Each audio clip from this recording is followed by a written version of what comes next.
bone any Atinka pemo. These are all going to come. A preview of Atinka bone beba. A preview of Atinka pabeba. Yeah, you will cry sometimes. You will laugh sometimes. You will weep sometimes. You will be broken down sometimes. You will stand sometimes.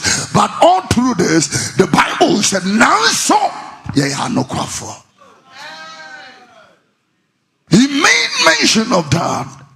And when you and him go see mo, I think a bonny, I think a pemo, yeah, says he see for almost frayers, he see for Nancy, yeah, no quafo. Somebody can look at you and call you a thief because you have a clerical on your neck.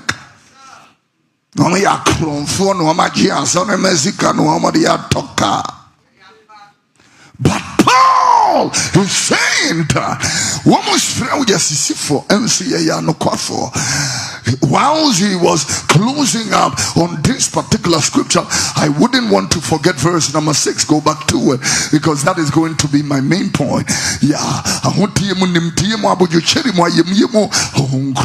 turn it into English and I will possibly read it. Yeah, he said, by pureness, by knowledge, by long suffering, by kindness, by the Holy Ghost. By the Holy Ghost. Nobody can serve God without the Spirit of God. And so that is why Jesus said, do not leave Jerusalem, but wait in Jerusalem until you are filled with the Spirit of God. The reason is because you need the endowment and the endowment of the Holy Spirit for you to be able to pursue anything at all in Christianity.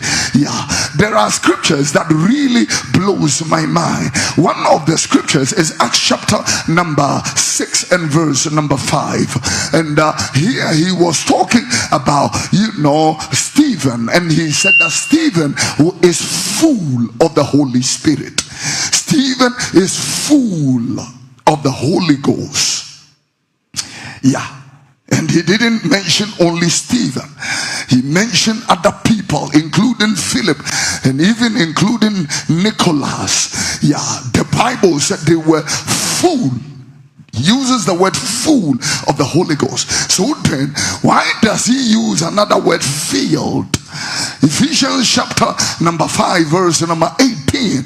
Do not be drunk with wine which leads to debauchery, or which wherein in excess, but be filled with the Holy Spirit. So you can be full of the Holy Ghost, then you can be filled with the Holy Ghost.